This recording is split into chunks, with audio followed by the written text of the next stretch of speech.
In the summer of 1911, the first Russian turbine-driven destroyer was launched at Putilovsky plant in St. Petersburg. She brought fame to Russian shipbuilders and had an impact on the projects of similar ships constructed by other countries. Her actions during World War I immortalized her name in the history of the Russian Navy, the name that she inherited from the heroic cruiser of the Russo-Japanese War.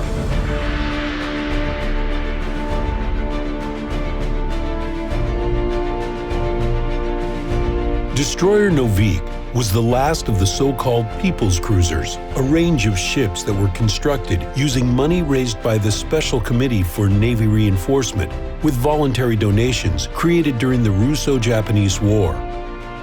Based on the experience of that war, in 1907, the General Navy Headquarters drew up general requirements for a new generation of destroyers. They were to deliver powerful torpedo strikes in a division of same-class ships when cruising within a squadron, set active minefields, and act individually in skerries. On the basis of these requirements, the Navy's Technical Committee put together the terms for designing a destroyer with a speed of 35 knots, which had to drastically surpass its predecessors in terms of dimensions and speed. At the moment of her commission, Novik was more powerful than all the destroyers built in 1911 to 1912 and was the strongest in the world among ships of the same type in terms of torpedo and artillery armament.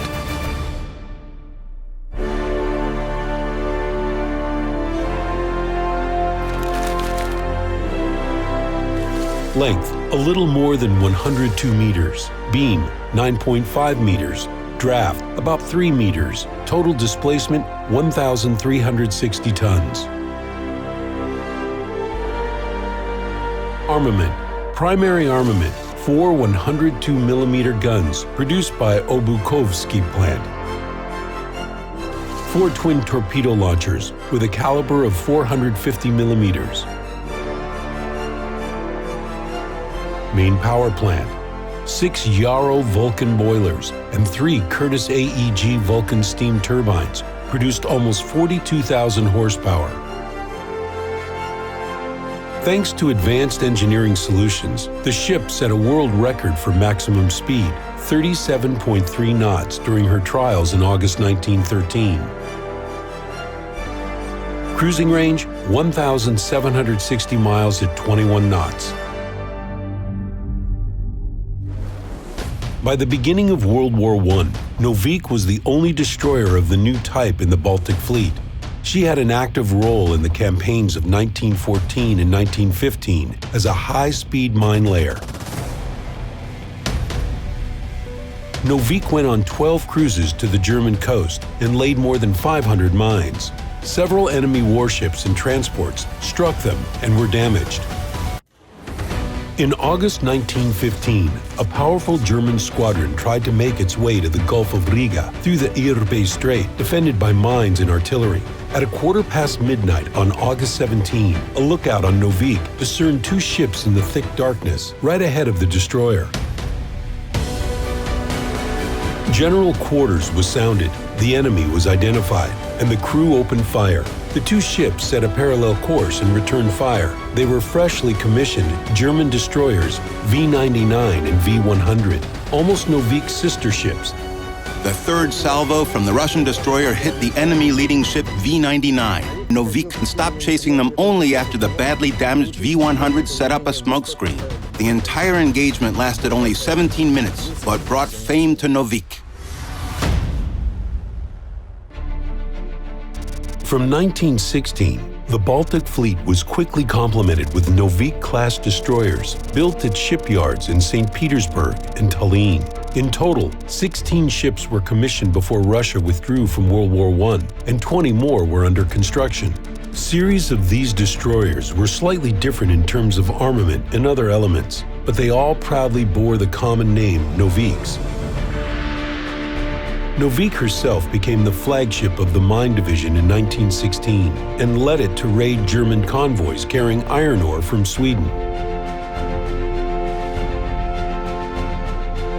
At the beginning of October 1917, together with the combat-capable Noviks of her division, she defended the Moonsund Islands against the superior forces of the German High Seas Fleet.